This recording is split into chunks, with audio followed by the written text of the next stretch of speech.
Hi there, welcome to today's webcast, Accelerate SQL Server Migration to the AWS Cloud. Jeff Duncan will be your presenter. Jeff, we're recording. You may begin. Hey guys, thank you for joining. My name is Jeff Duncan. We're talking about AWS and the web and how to get your company to the web and some of the different things that AWS has to offer. Um, we do have a session evaluation. So at the end, or when you get the chance, you can actually click the link in the left-hand side navigation bar and you can actually rate this session. My name is Jeff Duncan. I know it was already mentioned. I've got over 20 years in the SQL Server world, 20 years of experience. I'm a database team manager for DataVale. I'm responsible for the top tier, 14 top tier DBA US for DataVale. Our session that we're talking about today is accelerating your SQL Server migration to the AWS cloud. And let me talk a little bit about DataVale itself. DataVale has over 16 years in the database service.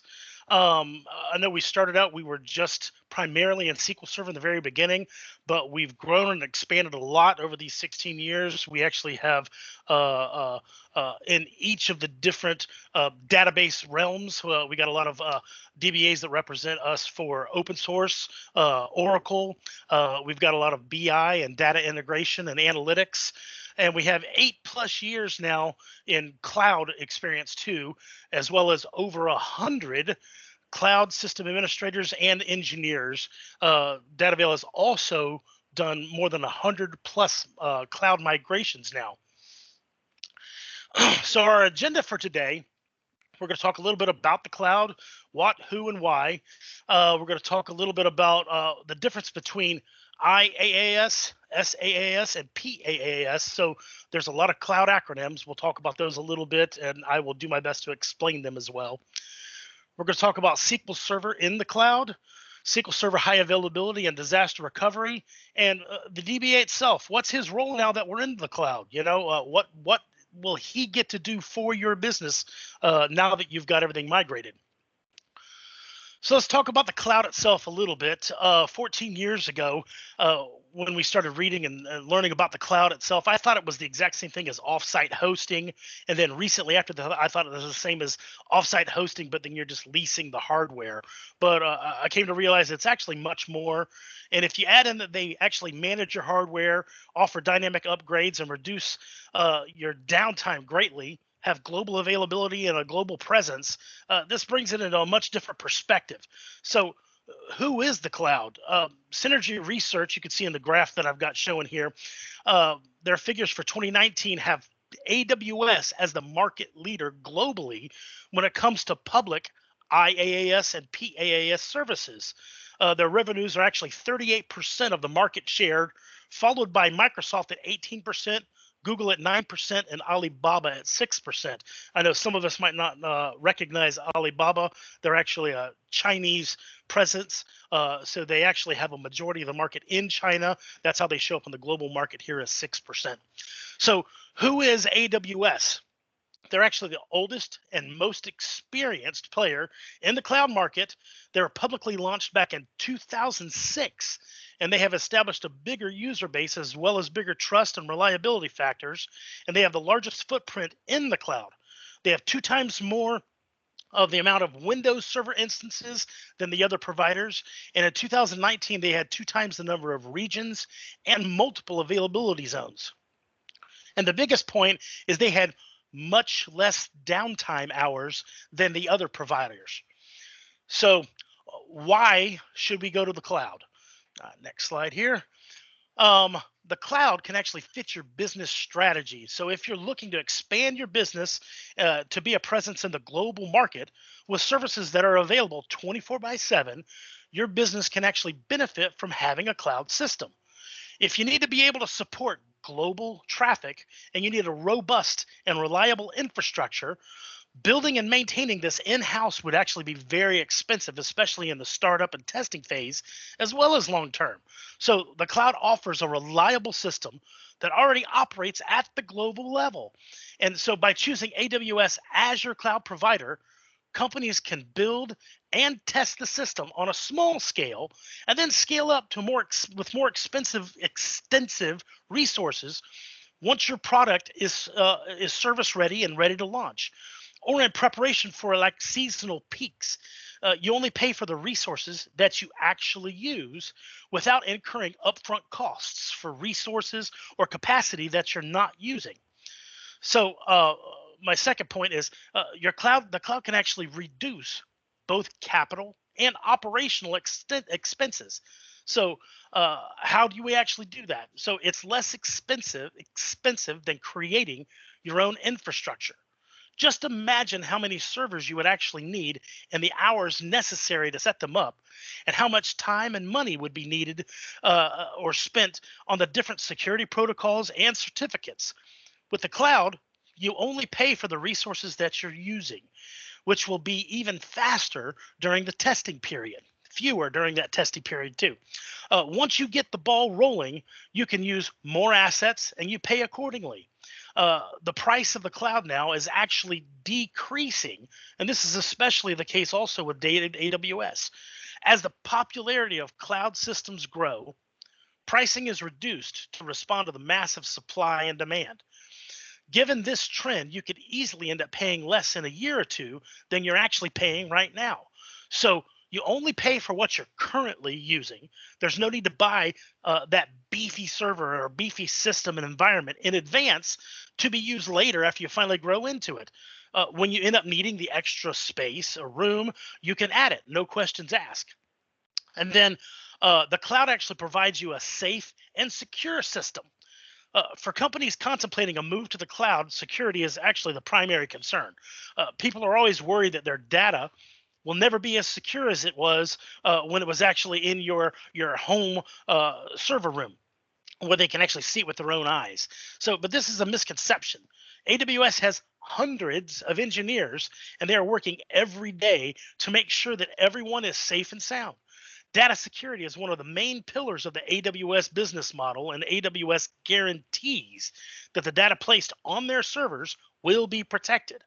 Breaking this promise means that AWS risks their entire business and the enormous trust that has been placed in their service by millions of clients from all over the world. Data security is something that AWS and all of the primary cloud providers take very seriously. So therefore, you can rest assured that you will have a secure and safe system at your disposal. And the data will actually always be yours. This is always another misconception or a concern that once you actually give up this data or database to a cloud company, that it no longer belongs to you. Well, that's truly is a misconception, because it will always belong to you. The ownership of your information still remains the same, even after the physical location of the data has changed. So in other words, your company will still own the database even when it has physically left the building. AWS also guarantees a high level of data protection and offers powerful tools that allow customers to choose from a variety of storage, access, and security options. With millions of active customers in enterprise, educational, and governmental institutions, including financial services and healthcare providers in their customer list, AWS is entrusted with a lot of sensitive information. And if they can put their business in AWS, then so can you. Only authorized company members will be able to access the data. So, as with your data ownership, people are often worried that they will not be able to control who is accessing their data once they place it in the cloud. So, the AWS cloud ensures that only authorized members of your team will be able to access your data. As the account owner, you'll be able to set separate permissions for each individual team member and decide what exactly they will be able to do. And finally, you have the agility to be having your systems now in a cloud environment. So you'll be able to react faster to an infrastructure need if you're in the cloud. If you need more memory, disk space, CPU, or if you need to add another complete node to your availability group, you're able to do that dynamically and automatically with very little to no downtime whatsoever. All right, next slide. What's the difference between IaaS SaaS, and PaaS. And PaaS is sometimes also known as DAAS, which is database as a service. So uh, we start talking about cloud and you throw out a bunch of new acronyms. We have to learn them. IaaS is known as infrastructure as a system. So IaaS is where the third party provides highly automated and scalable IT infrastructure, storage, hosting, compute, networking out of its own global data centers and only charges you for what you use. So rather than owning assets or on premises servers, companies can flexibly rent resources according to their needs. So PaaS is known as platform as a service, and it's kind of the hardest of the three models to define. So the idea is to provide all of the basics of IaaS, as well as the tools and capabilities needed to develop and deploy applications, including middleware, database management, analytics, or an operating system. A platform as a service should provide a developer with everything they need to build and deploy an application without having to do any provisioning of the underlying infrastructure themselves. And finally, SaaS, which is software as a service. It's where a piece of software is actually hosted by a third party and can be accessed over the web, normally just by logging in, and is generally charged on a subscription basis per user or per seat. This differs from the old model of buying and installing software on a machine or a server manually. So SaaS is much more relevant for very specific applications like email or customer relationship management, like a CRM software, or anyone who has actually used Gmail or Google Docs or a cloud file storage system like Dropbox, or even ticketing systems like Jira. They have used a piece of SaaS.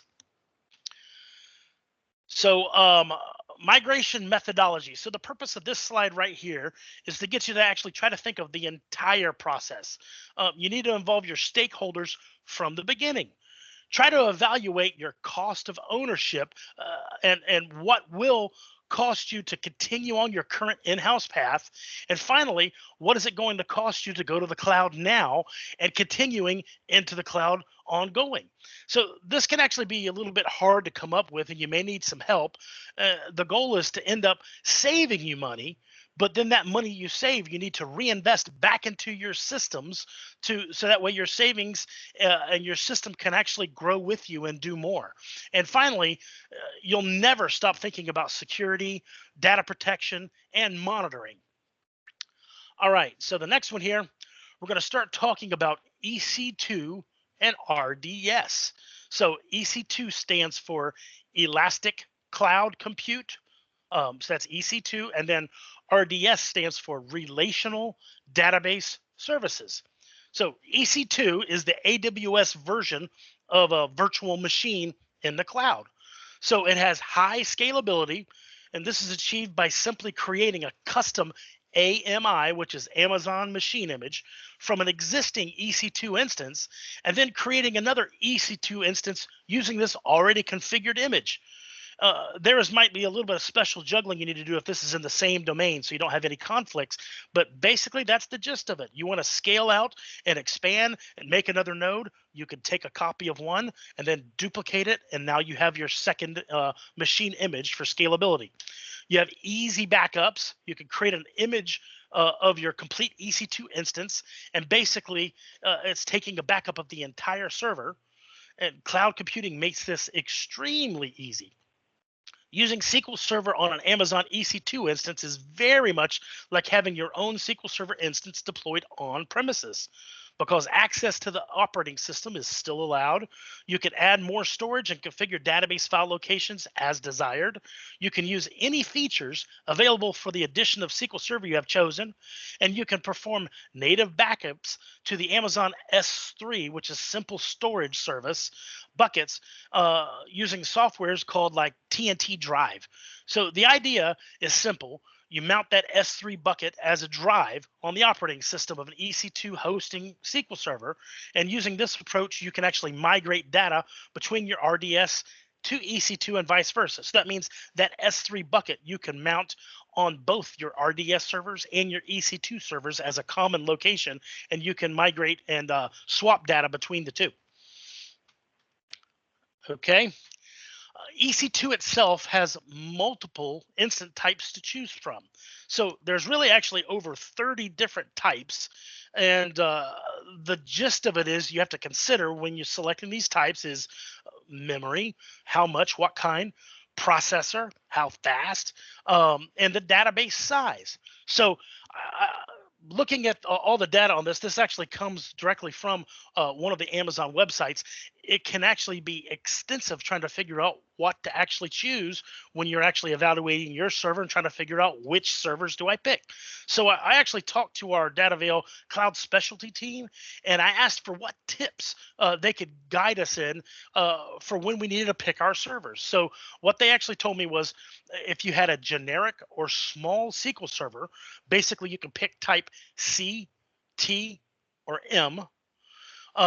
For a memory optimized type server, you would pick something like an R5. And data warehouses are normally a type I, which is the far right of the chart here under the storage optimized. I know that looks kind of like an L, but it's actually I3 and I3N, EN English.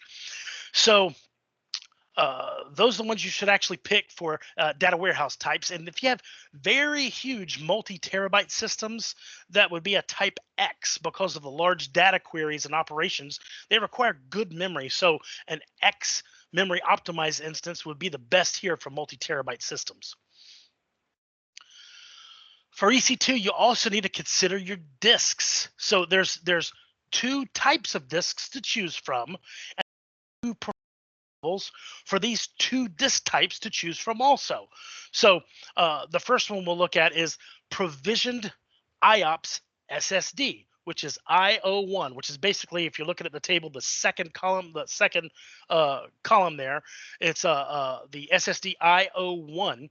So this one has very consistent IOPS, but it's also pretty expensive, but it's recommended if you have that mission critical OLTP server for your production environment. You got to really crank out some data and it's dependable to get it done as quickly as possible. That's the one you choose. The next level down would actually be the first column there to the left, the general purpose SSD or GP2. It's definitely cheaper than the IO1, and it actually has decent burst IOPS, but it definitely the first choice for faster and more dependable would be the IO1. And then third level would be called the throughput optimized HDD. So we go from the SSD to HDD type. And then the fourth level for storage and slow archive type data would be the cold HDD. All right. So in the case of RDS here, the client is offered a database as a service or DAAS. And so generally, RDS costs about 20% more than the naked EC2 instance, but you don't have to worry about the operating system patching, database patching, backups, or actually in case of multiple availability zones, HA and DR setup. So Amazon RDS is optimized for memory, performance, and IO already. And so Amazon RDS doesn't support running certain services, though, in the RDS environment. So if you needed to use for your system SQL Server analysis services, integration services, reporting services, data quality services, and master data services, if you require an extra service, those need to be installed on probably your EC2 server or an on-premises server, but you can actually install those elsewhere and have your RDS server be the data source for these services. So, but if you require those other services, you will actually need other things on top of RDS to be able to use them. All right, so the following Microsoft features also, they're not supported by Amazon RDS. So I'll pick a few highlights and stuff here. So if you want to use the stretch database system, you can't do that in RDS. It's very cool, allowing you to have one part of your database down local or on premises or in the first primary cloud, and then expand maybe your older data or archive data up into the cloud. So it doesn't, RDS doesn't support stretch database. If you need database mail or log shipping, you probably should use EC2 instead. And anything dealing with the file system, like file tables or file stream, since you don't have operating system access, you can't do that. Same thing like down lower with the machine learning and R services. It requires OS access to install it. And your server level triggers and things of that nature, you don't have OS access, so you can't actually install and run those. So if your application requires things like that, or things you find on this chart, you should probably select EC2 and maybe ease into potentially using RDS a little bit down the road. All right, let's touch on high availability and disaster recovery. So with EC2, any native high availability disaster recovery item for SQL Server exists here. So such as clustering, always on, etc. So anything you can set up on premises, you can do within EC2. So AWS also offers SIOS Data Keeper Cluster Edition.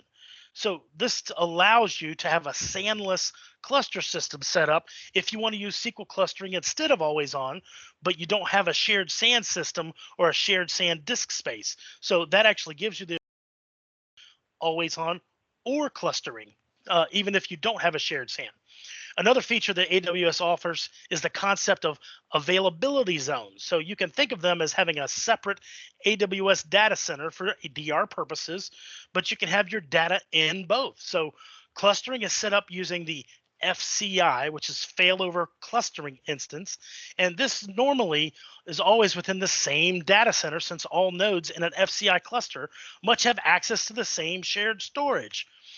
So let me switch slides here.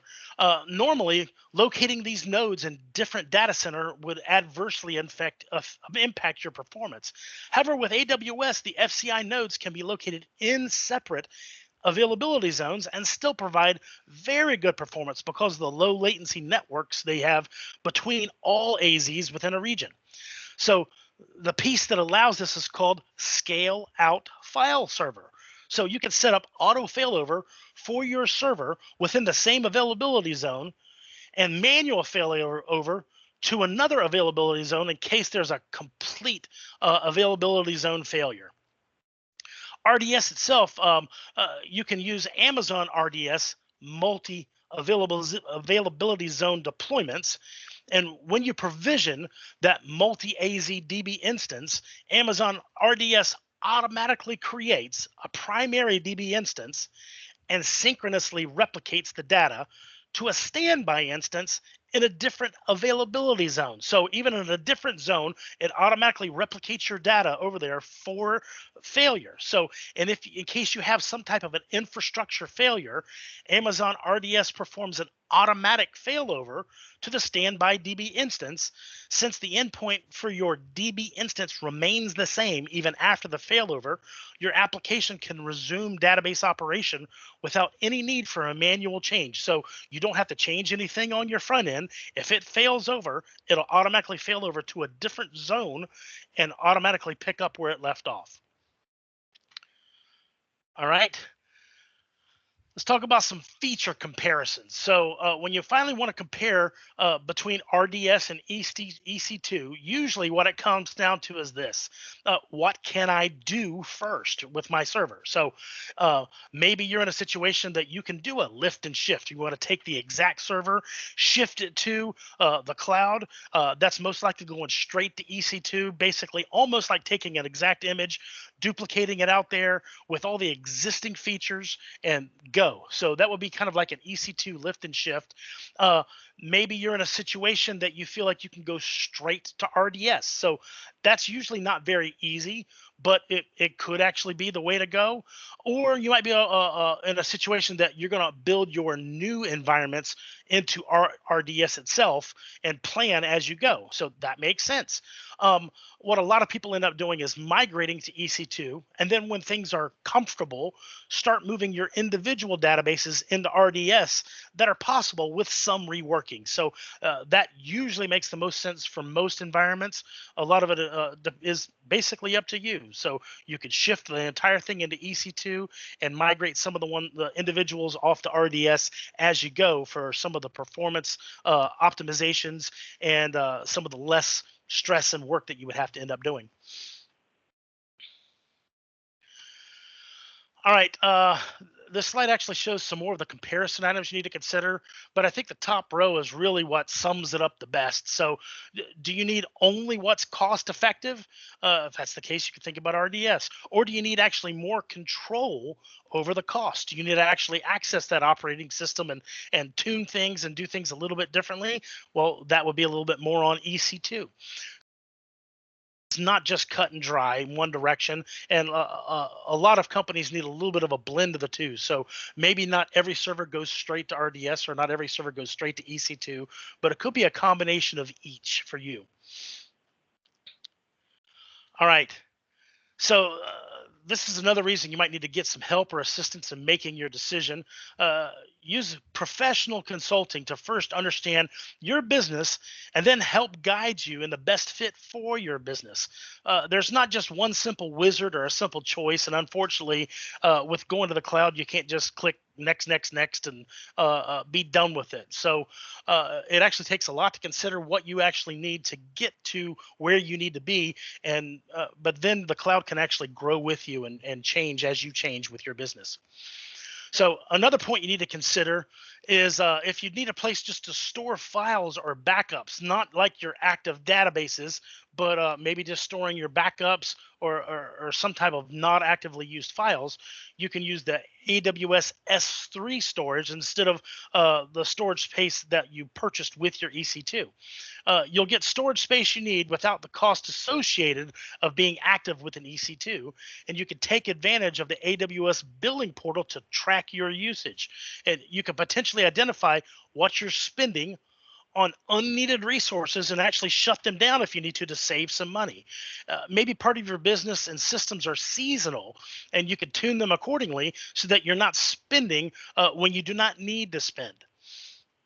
All right, so one more thing we need to talk about now is SQL Server performance baselining. So what are my responsibilities for a DBA now that I'm in the cloud? One of the most important pieces is actually being able to capture a proper baseline. So a good baseline is usually a combination of like perfmon, profiler, traces, and maybe some of the built-in DMV data. So it's not just a simple go to one place and grab all the data you need for a baseline. So this needs to be done before your migration, so that way you can have comparisons, and then immediately after migration as well. And that way you can actually see the differences made by the changes to the cloud and hardware changes by itself. Of course, at this point, if you did actually see something that needs to be optimized, by all means, go ahead and do it and fix them. But baselining is not just a one and done thing. It's something that you need to do ongoing. So you can look for items that need improvement based on what you glean. And remember now, because you're paying for resources that you're actually currently using. And so if you can actually reduce your resource need, you can reduce your cost and use those funds to enhance your new infrastructure somewhere else. That brings me to one of the case studies we actually had that we did for one of our customers, Sony. So as you probably know, Sony is at the forefront of the media supply chain since 2009, and they were been looking to enhance their DR capabilities because the application was running on two SQL servers. There were 2008 R2 database nodes in a data center. And Sony was looking to further enhance their SQL performance in its SQL environment. They evaluated and selected AWS as the most cost-effective strategy, and the agility of the model fit with their SQL Server workloads. So Datavale helped Sony to migrate its 1 terabyte SQL Server workload to the SQL Server running in the AWS environment. The environment runs on 3 AWS EC2 instances and takes advantage of always-on availability groups for enhanced availability and disaster recovery. We provided planning, testing, and execution, including I/O performance testing. By Sony running its SQL Server databases on AWS, they can ensure high availability for their mission-critical supply chain system. Their customers can now access the system in the event of a node failure, and if a failure actually did take place, the database would automatically fail over to a secondary synchronous node, and business would not be affected. In addition, after performance tuning, their processes went from 24 plus hours to actually under 10 hours. So much less than half it cut their processing down to. And this now gives their DBAs more time to focus on more innovative projects. With SQL Server based applications now in the AWS cloud, they can more easily integrate additional AWS services in the future. So after migration, they now have improved high availability and disaster recovery. They were able to increase their performance by over 30%, and they were able to place their data warehouse in AWS, and now they're able to use AWS Glue and Amazon QuickSight for some of their analytics. Pretty cool. All right, post-migration activities. So now that we are post-migration, we can continue discussing our DBA's duties. The performance baselining, like we mentioned, is going to be critical going forward, and ongoing performance tuning will need to occur. So one of the cool things that I think the DBAs need to learn more about after they're in the cloud is query tuning based on the cloud. So last year at SQL Summit, one of our DBAs did a really cool presentation on this specific topic, query tuning and changing your queries to be cloud-based instead of regular on-premises queries. A lot of the things that we take for granted or automatically assume, we need to do a little bit different when you're dealing with the cloud. So, for example, we had a customer that came to DataVale. They had migrated their database to one of the high-end premium Azure systems that you actually pay based on DTU, which is Database Transaction Unit. But they were actually unhappy with their database performance, and they were paying $8,000 per month for that current system. So our DBA started evaluating the database and discovered that there were some really basic queries using implicit conversions. So meaning it automatically was to assume itself what would work best for certain data types, and then run that in the process and the procedures ongoing. So, but these minor queries were running like 100 times per minute. So we helped them to change these queries to use the proper data types for those variables. And within one flash DTU, their usage came down to only 10% of what they were using. So that actually reduced their costs from $8,000 to only $1,700 per month. That's a huge savings. It's like over 75 grand a year just for making minor changes to that. So that being said, query tuning in the cloud now is a critical difference, and it can actually save your company lots of money and save you on a lot of resources. Another thing that your guys need to do now is weight statistics analysis. And the DBA will also need to be focused on database monitoring and alerting. And this can likely be the same if you're on EC2. But if you're using RDS, there's actually new ways you'll have to do monitoring. So your existing tools that you have, you can probably install them and use the exact same ones on EC2 for your monitoring and alerting. But RDS, you have to do things a little bit different, a little bit special. There's some built-in tools that you'll have to end up using. You'll have to get a little bit more familiar with those. And of course, continue with your index maintenance and your statistics updates ongoing. That's still regular database systems that you'll and services you'll have to provide. So also regarding the DBA's responsibility in the cloud, the duties are almost still identical between EC2 and RDS, but you will not have to run SQL setup in RDS. Neither will you need to do any patching, but you will have to do your own patching for EC2. Backup plans still need to happen in EC2, but RDS has you covered. High availability will need to be maintained in EC2, but it's incorporated in RDS. And all the rest of the comparisons are still exactly the same, actually. Um, you'll still need to have to deal with security and authentication with both of them. So you have to be responsible for that. You'll have to actually continue with your capacity planning. Uh, Even though, yes, you can dynamically make changes now, you don't want to over allocate. And so you still need to plan ahead, prepare. You don't want to actually run out of space. You can dynamically allocate as you need it, but it's better to plan and be able to do these ahead of time. But only allocate what's actually needed. And another side tip for troubleshooting and capacity planning is use the query store. Um, it saves your historical query plan. So, how many of you guys have ever had this issue where you had a query that ran quickly last week, but now for some reason that same query or that same page is now slow? You want to try to figure out why did your query change? Why is everything running slow now? And something with the query plan made a change, and now you can actually do that with query store. So the query store contains 3 different stores. One is a plan store to keep the execution plan information. The other one is a runtime stat store for keeping the execution statistics information. And the third one is a wait stat store for keeping wait statistics information. So by using this, you can actually see when something changed, and I'm not talking about a code change, but when SQL decided it needed to run differently. And usually that's because maybe your data actually grew to a certain point that it needed to reconsider how it was being ran. And now it runs differently. So there's different things you can do. And by using this query store, you can evaluate what changed and make the appropriate changes you need to, so that way you can get the best performance back. All right, these last couple slides are a little bit more for your benefit after you get the PDF of the presentation. So they contain a few more comparison fields that can help you make decisions on what to choose. And you can also see who will be responsible for the different work items after the migration is complete. So your DBAs, if you need to actually do installations of software such as like SSIS and SSRS, that'll be an EC2 type thing done by the DBA. It's not available in RDS and so on, things like that. Doing memory capping, DB adjusting, that's things you'll still need to do in EC2 that the DBA needs to do. The different kinds of security auditing, stopping and starting of SQL services, those are things a DBA does.